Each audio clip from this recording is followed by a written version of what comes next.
We need a paradigm shift in the way we think about economic growth. And if you're not familiar with the problems associated with economic growth as we think of it now with GDP growth, I did another video on that, the GDP Dragon video, and I would recommend starting with that if this is not something you've thought a lot about before. But when I listen to conversations around the trade-off between economic growth and environmental sustainability or resource depletion or whatnot, those conversations have these analogies and memes that I am convinced keep us stuck in the existing paradigm. And one of the issues here is people who realize the problems I'm pointing out in my GDP Dragon video, people who really deeply understand those videos, will oftentimes say, nothing grows forever. That's like one of the key memes. And as a general principle, this is actually wrong because the universe grows forever. And more importantly, forests grow forever. And when I say forever, I don't mean they grow, till the end of the universe, but I do mean forests can grow for thousands of years, for millions of years. And yes, that growing forest is going to change and evolve, and that growth in the forest is what makes up the essence of its life. And so I would like to offer a different analogy for us to work with in thinking about this whole problem. And this analogy is going to be the analogy of the forest that is bound on four sides by a rock quarry. So the footprint of that forest, the square footage of the forest, cannot grow beyond those bounds of the rock quarry. But within the bounds, the forest itself grows and revitalizes through seasons. There is real growth inside the bounds of that rock quarry. And of course, the analogy is here to the bounds we need. We need bounds on planetary destruction. We need bounds on resource extraction. We need bounds on exploitation, bounds on destruction of communities. There's lots of things that we need bounds on, and that's not my main focus in this video. You're probably already in touch with what we actually need bounds on in a healthier system. What I'm trying to talk about in this video is really what is the thing that maps onto growth in the forest in this analogy? What would that be? And I'm not going to give a specific vision of that in this video. I have some ideas and thoughts, but that's all very exploratory. It's something lots of different people need to explore and collectively come up with a vision of that. This video is really me just trying to elbow the conversation out of these greased grooves that we're stuck in. The current way we think about economic growth is on an axis where we have this thing going up exponentially. And this is a super useful concept. I usually refer to this as the gerbil island concept, where the number of gerbils is growing. It's growing exponentially because gerbils reproduce fast. And if they eat up all of the food on the island, the population of gerbils is going to collapse. That's just a general principle, a super useful principle. We want to keep that in our toolbox of ideas and analogies to use. But what's the problem here? The problem is when we have this graph, we need to have something on the y-axis that we're defining, that we're thinking about in a unified way so that it makes sense that it would go up one unit, up another unit. And you can think about that with gerbils. Number of gerbils, that makes sense. Amount of food supply, that makes sense. But what about when we look at the growth in a forest? What goes on the y-axis? Is it the square footage of the forest? Is it the volume of plants in a forest? Because in my bounded forest example, both of those things are generally fixed. The volume of the forest does not grow over the millions of years that forest may exist. And yet I'm claiming the forest is constantly growing. So when I say that, I don't mean the total volume of the forest. There needs to be something else that's defined differently on that axis. When I say the forest is growing within those bounds, I'm talking about the essence of the forest. I'm talking about the plants and animals pursuing their own purpose, pursuing their own life. I'm talking about something that does not map well onto square footage or volume. And what is that thing? And I think there's this false binary that's built into the way the conversation happens, where people think either resource extraction and economic growth, they are the same axis, they go together, you cannot separate them, or they're completely orthogonal. Like economic growth is growth in value, it has nothing to do with extraction of resources. These are just concepts that don't relate that much. And of course, that's a false binary. In fact, the truth is these things are related. Like, you can't have growth in value to human populations without supporting people through food. Life has to be supported by resources on the planet. All of that's true. It's just not a one-to-one correlation, except in our current system. And I think that's why this is stuck in the existing paradigm, is in our current system, growth in GDP as we know it, that is fairly one-to-one correlated with extraction of the Earth's resources. These things pretty much go together. But GDP, it's trying to capture value. And I make an argument in my other video, it's not actually doing that. As a matter of fact, growth in GDP sometimes goes with destruction, and it goes with something that's the opposite of value. But if we're trying to capture something that is growth in people's ability to pursue their purpose, to pursue the essence of life, to pursue something meaningful to them, that does not have to go one-to-one with this resource extraction. But it does need to be somewhat correlated. It cannot be orthogonal to resource extraction. So can we free up our minds to think differently about what that is? And let me give you another example that might help. So if we're thinking about the growth in a baby's brain, part of that, of course, is going to be the connections, the synapses that are being formed in the baby's brain. That's part of growth in the baby's brain. But it turns out in the first year of life, a lot of what happens inside the growth is not making connections, but pruning connections, getting rid of connections. And yet, if we're trying to think about the essence of growth in a baby's brain, that needs to encapsulate both the creation of connections between the neurons or whatever, and also the pruning of those connections. Both of those things are part of growth in a brain, if we're thinking about growth in the brain as capturing the essence of a child becoming a more full human being, a child's brain fully developing. And if we define our y-axis to mean number of connections inside the child's brain, we are going to completely miss that essence of what the brain, what its purpose is, what it's actually trying to do. And similarly with the economy, sometimes building something constitutes what we would want growth to mean. And sometimes destroying something constitutes what we would want growth to mean if growth is connected to value and human flourishing. Like the destruction of a business or a government agency or an organization that had become cancerous, that had started to do its own bad things, destruction of that entity could actually be and should be counted as growth in a better, healthier system. So whatever the new thing that goes on the y-axis is, it needs to have space for both building and destroying. Both of those need to be wrapped up in what it is. And when I listen to people on both sides of these debates around economic growth and resource extraction, what I hear is oftentimes there are people on both sides is a little bit loose here, but people on both sides who see the problems with the system, who really understand the problems, and who want a paradigm shift. But there are other people who want a paradigm shift in theory, but not if it renders their memes inert. And as you can tell, I think the problem is the memes. I think that's holding us back. And this video, some of the things I'm going through in this video are not really just about this topic. They're also more about what is the nature of paradigm shift and how do we move into it. So where am I going in the rest of the video? And I want to talk about coincidence oppositorum, because this is a concept that will help us think about the fact that growth and bounds are not incompatible and the way that pattern plays out in so many places in the universe.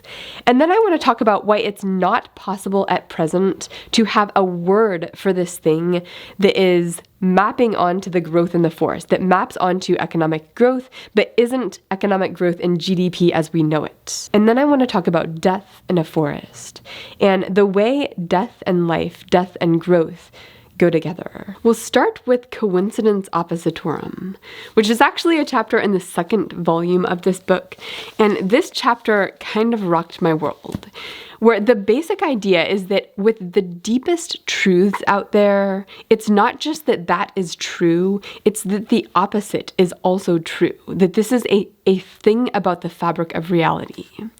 And why this was so powerful to me is for so many years I've had this thing where I love looking at one side and the other side because so often both sides have so much power and so much meaning and truth, and you can't reconcile them. Like, this is an experience I've had over and over, being like, I'm trying to fit these things together. But if you let it sit and let those things just seep into your soul, you learn things that are just so new and so profound. And the reason I need to bring up coincidence oppositorum here is because this notion of growth and bounds as being incompatible or trade-offs, that's something we need to get away from. And I think seeing this pattern elsewhere in the universe helps us do that. And this is an insight that goes back thousands of years, where he talks about Hegel, and Hegel is a philosopher who is in the modern era who talks about this, but this goes back way before that. So let me give you a quote on its origins. With this insight of Hegel's, Western philosophy caught up at last, both cumbersomely and belatedly, with what Heraclitus had already seen in the 6th century BC, and Taoism had been teaching for 2,000 years. And it is this insight that these opposites need each other and feed each other, and that energy that comes out of the collision and the overlapping of those things, that is the essence of, in many ways, what I think the essence of the paradigm shift we need in addressing so many areas of the meta crisis. Oppositions are the ground of energy. Civilizations also flourish when they remember this, and fail when they forget. And this is weird, so let me give you a few concrete examples from him. So is something medicine or is something poison? And you can argue all day over this binary. Either it's medicine or it's poison. But in fact, most medicines, in fact, all medicines can be poison in the right quantity. And yet that particular example can be misleading because that makes it seem like there's this spectrum and the truth is on that spectrum at a happy medium. But that's not actually the case with a lot of these opposites. And he gives the example of an apple pie, where the apple pie needs both sourness, the tartness, and also the sweetness. And you need those overlapping. You don't just want a middle ground, mushy middle apple. You want both of those working together somehow. He uses the example of the magnet, where if you have two sides of a magnet and you try to lop one of them off by cutting it off and getting rid of that side you don't like, you don't get rid of that side. You actually just get a shorter magnet.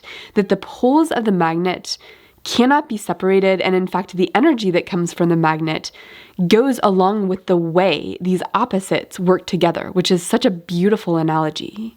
And let me give you a few quotes with other examples here. If you want peace, you must prepare for war. To achieve freedom, you must bind it by laws. Yet laws blindly applied or enforced with excessive zeal are a common source of injustice. A boundary can become the pivotal point of connection, since boundaries are necessary to give identity and therefore to make connection possible at all. Or it can become the point of separation, where there is no longer reciprocal influence and interaction. It is equally one and the other. Now you see it, now you don't. Now this next quote is about motion and resistance.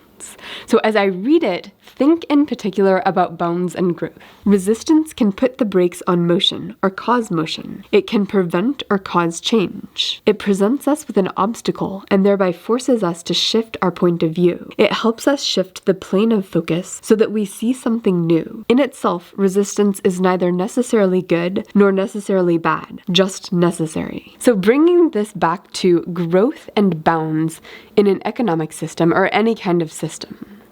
And our current system does not have bounds on the amount of planetary destruction that we allow. But there are bounds in our current system. And as an example, David Graeber, who wrote this book, Debt, which I'm currently reviewing, haven't finished reviewing it, but I will. He would probably make the claim that our current system has very hard bounds on the need for people, especially low-income people, to pay back their debt. And yet not so strong bounds on the need for large institutions or people with power in large institutions to pay back their debt. And that's just one example of the type of bounds that our system sets up. But the point I'm making here is that the style of bounds that a system has will determine the style of growth that the system has. These two things are going to be intertwined, and they're going to give each other energy. The bounds that are there will cause energy to arise of a certain style. So in this video, I'm trying to talk about the type of growth that would go along with bounds on planetary destruction, on community destruction, and on exploitation. That's what I'm trying to talk about. And yet, there cannot be a word for this thing that is growing. There cannot be a word yet that pairs with this. Why not? Why can't I just invent a word and let that be the word that accounts for this thing that's kind of like economic growth, but nothing like growth in GDP as we know it? Why can't I just name it? And the answer has to do with this snap-to-grid way that communication happens between people, which is when people encounter a word they've never heard before, they're like, what is that? And they try to map it onto their current understanding, and therefore it ends up snapping to the grid of their current understanding. So if I were to come up with a word for this, and people would be like, what are you talking about? And I would try to explain, it would end up meaning exactly the same thing as economic growth as it's discussed in current dialogue. In other words, it would snap to grid in a way that would make it immediately mean GDP as we know it, growth in GDP as we know it. And that's exactly what I'm trying not to do. The fact is that a term cannot be coined until a population is ready to receive it. And our population is not ready to receive a term that means growth in something that is healthier than growth in GDP as we know it. And what kind of frustrates me is even the communities that are talking about this, that care about this, are not yet ready to receive such a word. And I think part of this has to do with the rigidity of thought that goes along with conversations as they manifest on social media. It's kind of like everybody has a matchbox of memes that they use like hammers to stamp out ideas that they feel are threatening to things they care about. It's well-intentioned. These memes are trying to get rid of the bad things. They're trying to get rid of that which is so destructive. But it creates this rigidity in the conversation that doesn't allow for movement, that doesn't allow for new ideas. So could a term ever exist for this kind of thing? And I do hear echoes of this in conversations on both sides, whatever both sides means. Of course, there isn't a both sides to this topic. Oftentimes, there's just two people in disagreement and harshly in disagreement who can't communicate. They keep speaking past one another. And when I look at those conversations, I often hear echoes of what this is on both sides. It's just that we can't reach that because of the lack of language. And it doesn't require the whole population to be on board with a new term that doesn't mean the thing that is the easiest snap-to-grid thing they might map it onto. It doesn't require everyone. It just requires a group of people who are willing to be in conversation. That community would need to relinquish the addiction to the whack-a-mole of bad ideas and be open to maybe an idea that sounds like a bad idea. Maybe it's in the same category. It's adjacent to that bad idea. Maybe it doesn't mean what you think it means when they first talk about it. If a group of people did that, I think they could cultivate a word into being that meant this thing. But right now, I can't invent the word, and so I'm just going to talk about it without using any word for it. Now, returning to our analogy with the forest and the rock quarry bounds, we might ask, what can we learn from this about the nature of that which would grow, that which represents the growing of the plants in the forest? And one thing that I think is pretty important is that which grows cannot only be good. Because I think there's a temptation, if we were to define a new word, for it to mean only growth in things that are beautiful and holy and meaningful and only the good. Like we want this new thing that would grow to be just the good and none of the bad. But one of the problems that McGilchrist actually points out in his book is sometimes when you go too hard after the things that are bad, you end up enforcing the bad instead. And one of the main reasons this cannot be defined as something that is only the good is because I think that sets us up for utopian thinking, which is dangerous. I reminded the reader of the Red Queen's advice to Alice, given the circle of love and strife. The further we push single-mindedly in one direction, the more we achieve its opposite. A principle that is extended too far, without respect to the opposite that is always inherent in it, may turn into the very thing that is not only undesired, but is being denied. And I don't know if you've had this experience, but nature is so beautiful. And you go to a forest and it's just like overwhelmingly beautiful. But then you walk by and you see or hear, usually for me when it's happened, it's been hearing. You hear an animal like obviously in pain and you're like, I think another animal is eating that animal. And it's really upsetting when it happens. And I've done this experiment in my head when that happens where I'm like, nature is beautiful, except that part where animals eat each other. Like, remove that, cut that out of the picture, and that's what's beautiful. It's nature without that. But the problem is you can't separate those. Those things are sort of wrapped up in a way that you kind of have to accept that even though the overwhelming majority of the forest is only good and only beautiful, it depends on things that are not necessarily beautiful. And I would never define an animal eating another animal as being good, but I would allow for some of that in order to allow for the beauty of the rest of the forest. And in a similar vein, the growth of a forest is enabled because there is also death. And I think that with this coincidence oppositorum idea, life and death are like that. These are sort of two sides of the same magnet in a way, where accepting a system that will involve beauty and growth in life also involves accepting a system that has the sadness of death that goes along with it. Forests have death and could not have life without that death. Plants die, animals die. When an animal dies, it gets decomposed and eaten by other animals, so it sustains other life. And that cycle of death means that if you think of growth as the volume of stuff in the forest, that volume cannot expand forever. That's exactly what we have bounds on. But it doesn't expand forever because the growth itself is not volume. The growth is growth in pursuit of life for each individual organism. But the death of that life and the recycling of that life into the forest, that is an inherent part of the process. You cannot get by without death. And not all death is devastating. Not all death is as sad as we might think when we first hear the term death. So for example, if we're trying to make an analogy with economic systems or with our current system, a business going out of business, that's a form of death. And if that business has served its purpose, or maybe if it's started to serve things that are not a social purpose or started to be bad in some other way, the death of that business may be necessary for a healthy ecosystem. And there is some sadness in that, but it's not a devastating type of sadness that we think of with death. And when I teach a course, the end of the course is the death of a group of people who has come together and formed something unique and beautiful and that has its own life, and that class has grown throughout the semester. I definitely think that there is a real growth in my classrooms, and that the thing that has grown and manifest, that has to die at the end of the semester. And there is a sadness that you kind of have to lean into and accept at the end of the semester. But that is also a part of a healthy system.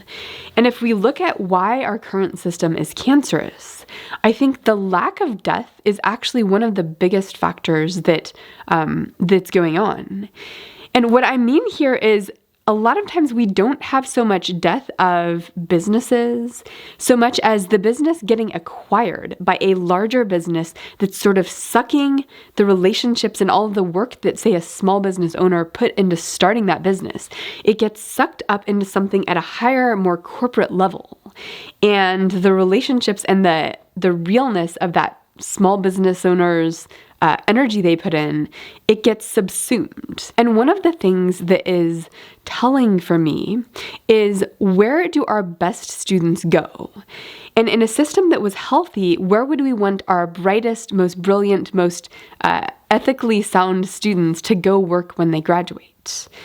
And I will tell you, some of our best students, like these are amazing people, these are just really good people, have gone to work for the mergers and acquisitions department in different firms. This is it's a branch of finance where the job is to figure out, how do you take small businesses and subsume them into a larger corporate entity?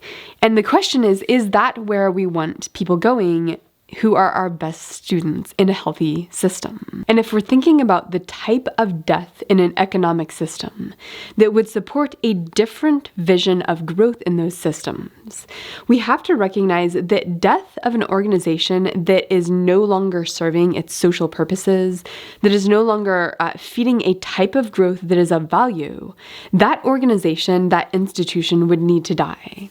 And institutional death, I think, is one of the things that is absolutely missing, where lots of institutions, bureaucracies, corporations, not-for-profits, other institutions of this style, they come eventually to serve their own purpose of growing their own power, growing their own expansion, and that type of growth is the unhealthy type of growth. So having a mechanism in some future system that would help to identify when is an organization unhealthy, when is the thing it's doing contributing to degrowth along a different dimension of growth, like when is this organization just destructive, and ushering in death for that organization. Doing that would actually perpetuate growth of a different style, because just like when an animal dies and its body decomposes in the forest in a way that feeds other life, other plants and animals, the death of an organization that was a government agency that had become cancerous or a corporation that had become cancerous, the death of those organizations could feed into other endeavors, other organizations where that life led to growth in something we actually cared about, not just growth in the organization itself. If you liked the section on death in this video, you might actually like my video on the creative destruction of institutions. Because death sounds like this really bad thing, but creative destruction is sort of this concept where institutions die just because other institutions get bigger and crowd them out. And that video explores that idea, which has a long history in economics.